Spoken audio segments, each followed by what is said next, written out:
My stepdad said, "I'm the only father figure you'll ever need." When he left mom broke, I found his hidden bank account. Guess who had to ask me for rent money the next month? I'm Alex, 27 years old, male, and I've been carrying this story inside me for way too long. My hands are literally shaking as I type because I can still hear his voice in my head. The smug, patronizing tone when my stepdad, Mark, looked me dead in the eyes and said, "I'm the only father figure you'll ever need." I was 16. My real dad wasn't around, and Mark loved to remind me of that. At first, I thought he was stepping up, filling a hole in my life. He'd show up to my basketball games, clap too loud, tell my mom how proud he was of his boy. But there was always this edge to it, like he wasn't doing it for me. He was doing it to prove something. Mark's the type of guy who needs to be the center of every room. Loud laugh, fake stories about his business deals, always exaggerating. He worked in construction management but talked like he was some Wall Street hotshot. He had this obsession with respect. If someone didn't defer to him, he'd lose it. Like once at dinner, my mom disagreed with him about how to season the chicken, and he slammed his fork so hard the plate cracked. We ate in silence after that. For years, I convinced myself he was just passionate. That word became my shield. When he'd scream at me for forgetting to mow the lawn, or when he called me useless after I failed my driver's test, I told myself he was just passionate. But passion doesn't explain the way he treated my mom. He controlled every dollar, every decision. She used to laugh a lot before him. After he moved in, the laughter turned into tight smiles and excuses. He'd buy himself new golf clubs, then shame her for needing new shoes for work. And every time she tried to talk back, he'd throw in my face as leverage. Alex needs a strong male role model. You want to screw that up? By the time I was 18, I saw through him completely. He wasn't a father figure. He was a parasite with an ego. And when the economy dipped, his empire crumbled. He blew through their savings on some failed investment scheme. I'll never forget the night I heard my mom crying in the bathroom because he'd drained her retirement account to cover his debts. And yet, he still walked around like a king. He'd puff out his chest, sneer at me like I owed him something. He didn't even say thank you when I started working 2 jobs in college and used some of my money to keep the lights on at home. Instead, he called it stepping up like a man, as if it were his idea. What I didn't know back then, what changes everything, was that Mark wasn't as broke as he pretended to be. He had a little secret stash, a hidden account he never mentioned. And finding it was like striking a match in a room soaked with gasoline. Because the same month I discovered that account, he came crawling to me for rent money. And I finally had leverage. I should have hated him earlier. I should have seen him for what he was back when I was 17, when he joked that college wasn't for guys like me because I didn't have the discipline. But hate takes time to bloom. For years, I sat in silence, watching him bulldoze my mom's self-worth with backhanded compliments and guilt trips. Her name's Sarah. She's the most patient, selfless person I know, and that's exactly why Mark latched onto her. He could spin his failures into tragedies, and she'd play nurse to his ego every time. If he overspent, she'd say, "It's okay, we'll figure it out." If he called her ungrateful, she'd swallow the tears and apologize first. That was their pattern. Him detonating, her sweeping up the rubble. And me? I was somewhere in the middle. Old enough to see through him, but young enough that he could still twist the knife. "You'd be nothing without me," he once sneered after I got my first scholarship offer. Colleges don't want quitters raised by single moms. Remember who taught you discipline? That word again. Discipline. He loved it. Used it like a weapon.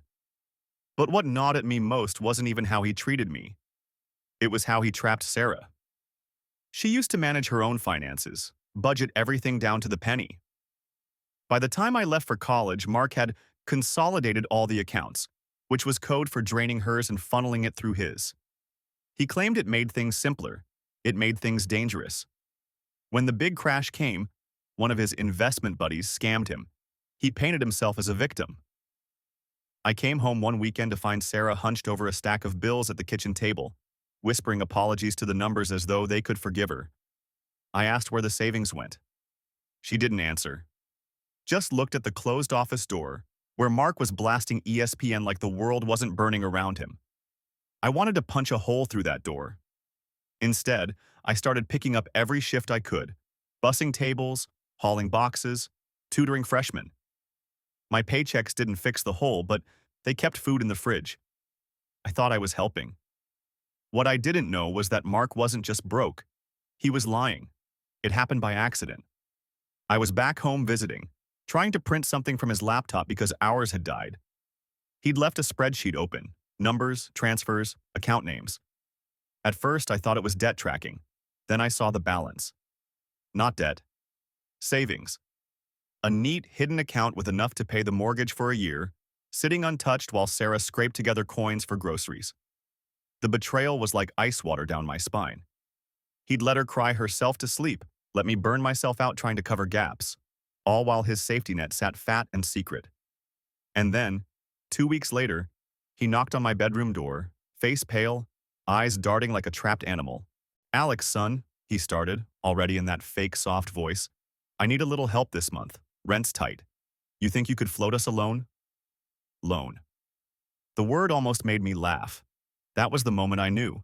I wasn't going to be his punching bag anymore. Don't forget to subscribe. I stared at him for a long moment, wondering if he actually believed his own act. Rent money. From me. The kid he once called useless. "How much are you short?" I asked flatly. Mark shifted his weight like he'd been waiting for the question. "Couple grand. Just until my next check clears.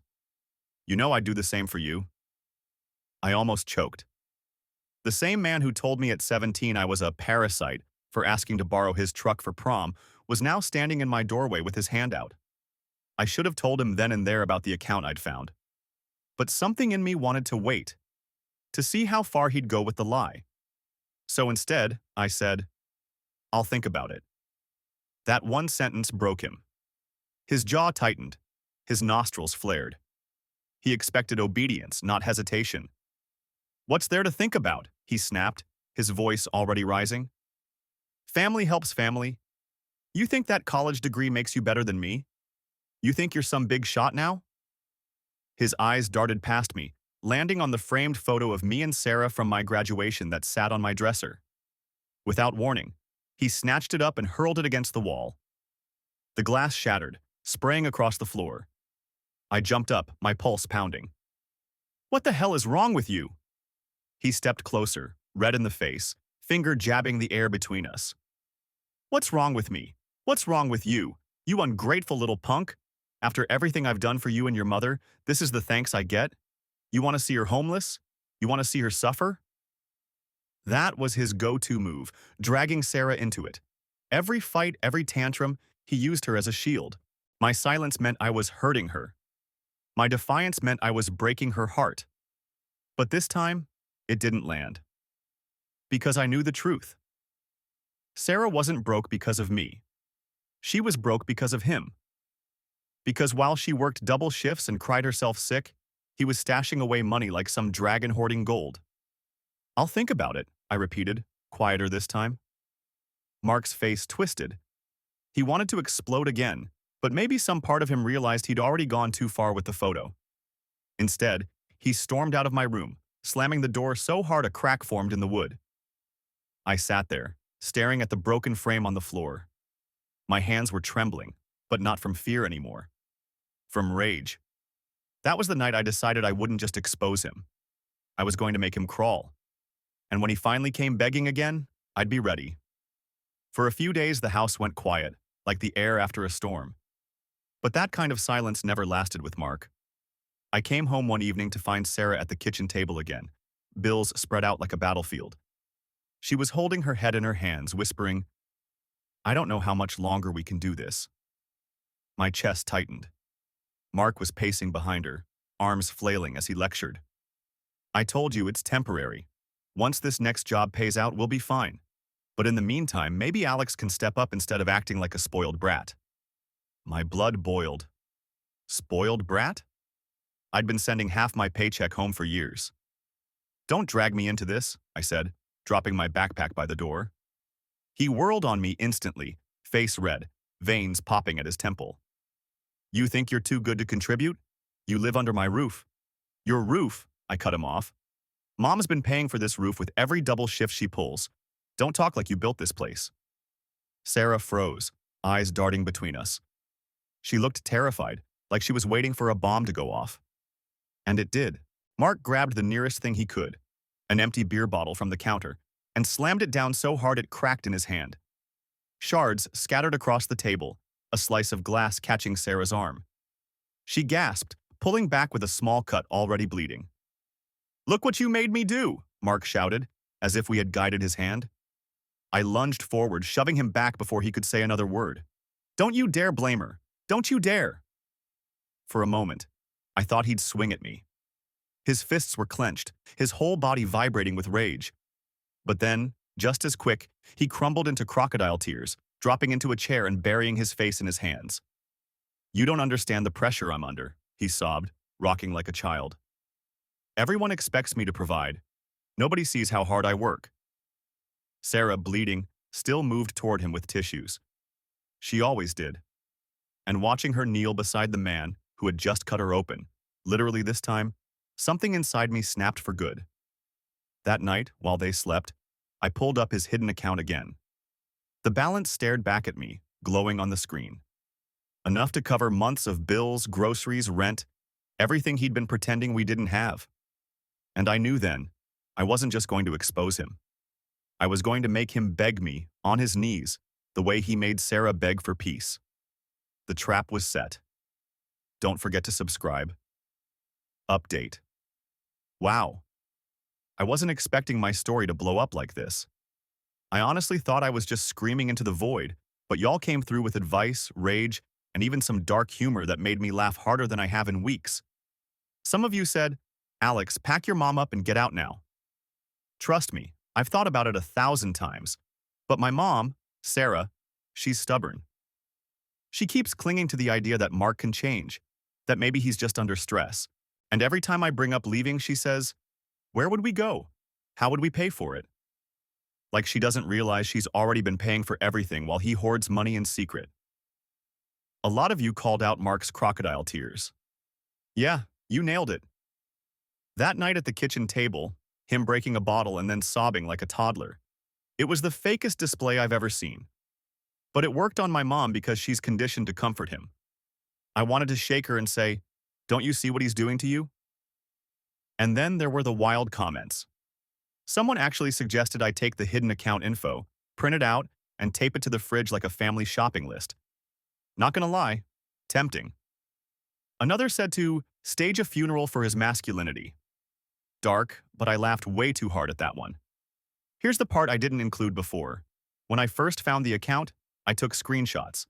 Every transfer, every balance update, every lie in black and white. I've got receipts now. And Mark has no idea. He thinks he still has the upper hand because Sarah won't leave him. What he doesn't realize is that the next time he comes to me for rent money, I'm going to flip the script. I'm done letting him dictate the rules. Some of y'all said revenge isn't worth it, just walk away. Maybe that's the sane advice. But I've lived under his thumb for too long. Watching him tear Sarah down, night after night, has built up something inside me that doesn't want quiet anymore. I want him to feel humiliated. I want him to choke on his own lies. And the opportunity came sooner than I thought. Because last night, Mark knocked on my door again. This time, he wasn't pretending to be calm. He was desperate, sweating, muttering about bills, about how real men don't need handouts, even while he begged me for cash. And I realized it was finally my turn to make him squirm. When Mark came knocking again, it wasn't with that fake, calm voice. He barged right into my room, sweat shining on his forehead, pacing like a cornered animal. "Alex, I'm not kidding this time," he said, hands twitching. "We're short on rent and your mother's panicking. You need to step up. You need to be a man." There it was again. Be a man. His favorite line. Like manhood was defined by how much you let him bleed you dry. I leaned back in my chair, trying not to let my grin show. "How much are we short?" $3,000. His voice cracked on the number. I let the silence hang for a beat, then turned my laptop toward him. The glow lit up his face as he squinted at the screen. His bank account. His secret stash. Balance staring him down like a spotlight.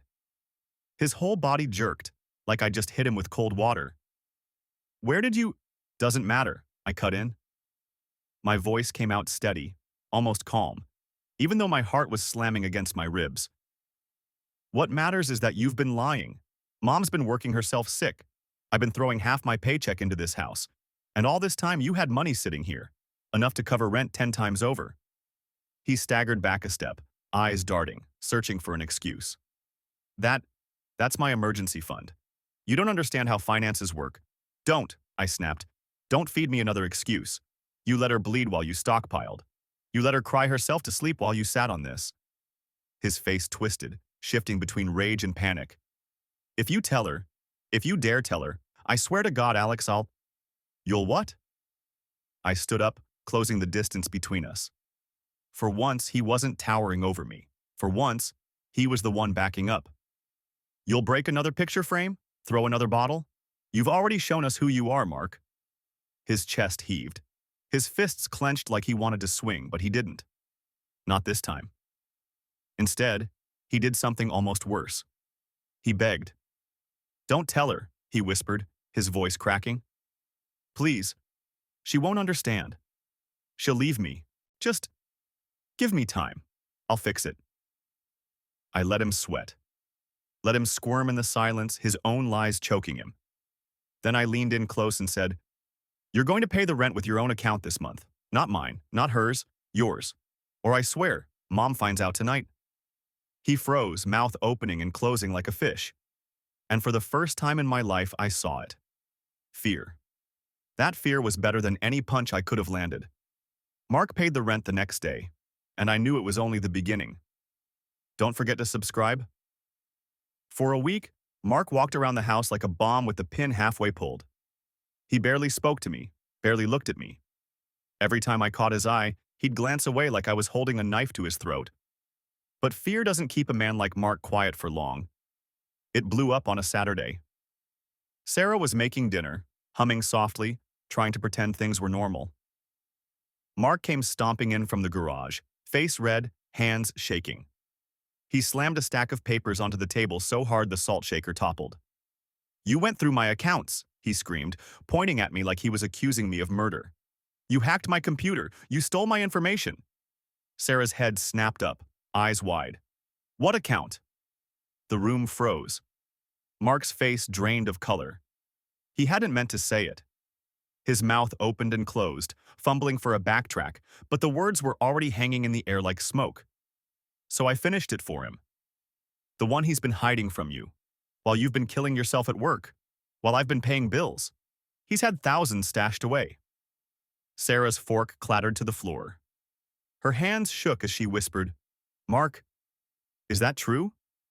He lunged for the papers, scattering them across the floor. It's not what it looks like, he shouted, but his voice cracked. It was for us, for emergencies. An emergency like rent? I shot back. An emergency like groceries? You begged me for money while you had this sitting there. Mark lost it. He grabbed a chair and hurled it against the wall, the crash echoing through the house. Sarah screamed, covering her ears. I stepped between them, adrenaline pumping so hard I could taste blood in my mouth. You don't get to scare her anymore, I growled. Not with your fists, not with your lies. It's over. He charged at me then, wild-eyed, but I was ready. Years of swallowing my anger erupted in one shove that sent him stumbling back into the counter. He slipped, crashing into the pile of broken chair pieces. For the first time, he looked small. Weak. Sarah was crying now, not from fear, but from something else. Relief, maybe. And that's when I played my final card.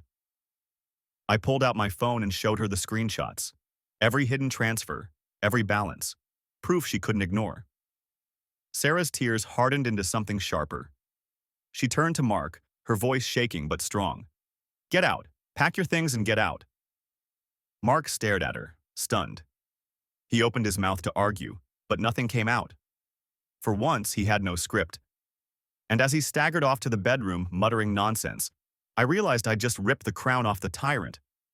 But the story wasn't over. Because Mark doesn't go quietly. And what he did next made everything explode even bigger. Update 2. Well, that escalated. Fast. First off, thanks again for all the comments, DMs, even the unhinged memes y'all sent me after the last update. Somebody made a photoshopped picture of Mark on a dragon hoarding emergency funds, and I nearly spit out my coffee. Needed that laugh. Now the bad news. Mark knows he's cornered, and he's spiraling. Remember how I told you I showed my mom, Sarah, the screenshots of his hidden account? Yeah, that was the nuke. She actually told him to pack up and leave. I've never seen her stand up to him like that. For a second, I thought that was it. Done. Clean break. But Mark doesn't do clean breaks. The last 48 hours have been chaos. He didn't just leave. He stomped through the house breaking things, slammed a lamp, kicked in the laundry room door, even ripped the smoke detector off the ceiling like some kind of deranged toddler. He screamed the whole time about betrayal, about how we owed him respect. Neighbors called twice. Cops showed up once. Here's the kicker. When the cops came, Mark turned on the waterworks. Told them he was the victim, that we were ganging up on him. He pointed at me like I was some violent thug. If I hadn't had the screenshots ready to show the officer, they might have actually bought his act. A few of you warned me in the comments that guys like him always escalate. You were right. He's been sending texts nonstop. Half threats. You'll regret this, Alex. And half pity parties. You're destroying this family. I blocked him. He started blowing up my mom's phone instead. But here's the part that's keeping me sane. Sarah finally sees it. No more excuses, no more covering for him. She looked me in the eye last night and said, I didn't realize how much of myself I'd lost. That broke me, in a good way. So where are we now? Mark's gone, for now. He stormed out with a trash bag of clothes, probably headed to one of his drinking buddies' couches. Sarah and I are cleaning up the wreckage. Literally, there's broken glass in the kitchen and a hole in my bedroom door. I know some of you are going to say it's over. It's not. Mark's not done. Guys like him never just walk away. And I'm ready for that. I've got the receipts, the cops have a record of his meltdown, and for the first time in my life, I'm not scared of him. If he comes back for round 2, I'll be waiting. Don't forget to subscribe. I knew it was only a matter of time before Mark came back. Guys like him don't just fade away. They circle, waiting for a moment to sink their teeth back in. It happened 3 nights later. I was in the living room with Sarah, finally watching TV without walking on eggshells, when we heard it, pounding at the front door. Not knocking, pounding. Open the damn door, Mark's voice, slurred, dripping with rage. This is my house, Sarah. You can't just lock me out. Sarah's face went white. I stood up, heart hammering, and motioned for her to stay back. The pounding grew louder. Then came the sound of keys rattling in the lock. My stomach dropped. Of course, he still had his set. I was halfway to the door when it swung open, slamming against the wall. Mark stumbled in, reeking of whiskey, eyes bloodshot. He looked like a man unraveling, sweat plastering his shirt to his chest. This is my family, he bellowed, pointing at Sarah, then at me. You don't get to steal them from me, Alex. You think you're the man of the house now? You think you're better than me? He lunged forward, grabbing a photo off the shelf, the one of me and Sarah at my graduation. For the second time, he hurled it at the wall, glass shattering across the floor. Sarah screamed. I stepped in front of her. Get out, Mark. My voice was low, steady, the opposite of his chaos. Or what? He sneered, stumbling closer. You gonna hit me? You gonna call your little cop buddies again? You're nothing, Alex. You'll always be nothing. I pulled out my phone and hit record. His face flickered with confusion. Go ahead, I said coldly. Say it again. Tell Mom she's nothing. Tell me I'm nothing. Break something else. Every second of this is getting saved. For the first time, he hesitated. His eyes darted to the glowing red light on the screen, then back to Sarah. She was crying, but she wasn't reaching for him this time. She was clinging to me. Mark's breathing grew heavy, frantic. Then he exploded again, slamming his fist into the drywall, leaving a jagged hole. You think you've won? He roared. You haven't won anything. But even as he screamed, he kept glancing at my phone, at the evidence piling up in real time. And I saw it. Fear, raw and ugly, crawling back across his face. I didn't back down. I held the phone steady. Leave. Now. Or the cops get a live show. Mark stood there, chest heaving, knuckles bleeding from the wall. For a second, I thought he'd charge anyway. But then, with a guttural curse, he turned and staggered out into the night. The door slammed behind him. Silence. Only Sarah's quiet sobbing filled the room. I ended the recording and looked at her. This time, I said, we're not waiting for him to come back. We're taking this to court. And for the first time in years, she nodded without hesitation. The morning after Mark's drunken break-in, Sarah and I drove to the courthouse. I still had the video on my phone, his screams echoing through the speakers as the clerk transferred the file onto a flash drive for evidence. Restraining order, emergency hearing. For once, the system worked fast. Within a week, Mark was legally barred from coming within 100 yards of either of us. When the officer served him the papers, he tried to play the victim again. Tears, trembling voice, the whole show. But the cop just stared at the bruised knuckles on his hand and said, "Save it for the judge." Sarah cried again when the order came through, but this time they weren't the same broken tears I'd grown up hearing. They were tears of release. And I wasn't done. I printed every screenshot of his secret account, every balance, every transfer, stapled into neat packets. One for Sarah's lawyer, one for the court, and one that I mailed directly to his union rep. See, Mark had always bragged about being respected at work, about how his crew looked up to him. That image was his last shield. But with the account exposed and his violent outburst on record, he wasn't a respected foreman anymore. He was a liability. A month later, word got back to me. Mark had been let go. Fired. His buddies stopped answering his calls. His barstool kingdom shrank. And the cherry on top? The following month, he showed up at Sarah's doorstep. Not to fight, not to threaten, but to beg. He looked smaller than I'd ever seen him, clothes wrinkled, eyes bloodshot, holding out a crumpled envelope of overdue bills.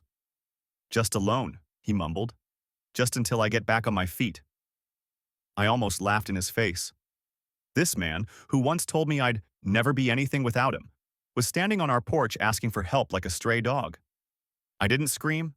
I didn't shove him. I didn't even gloat.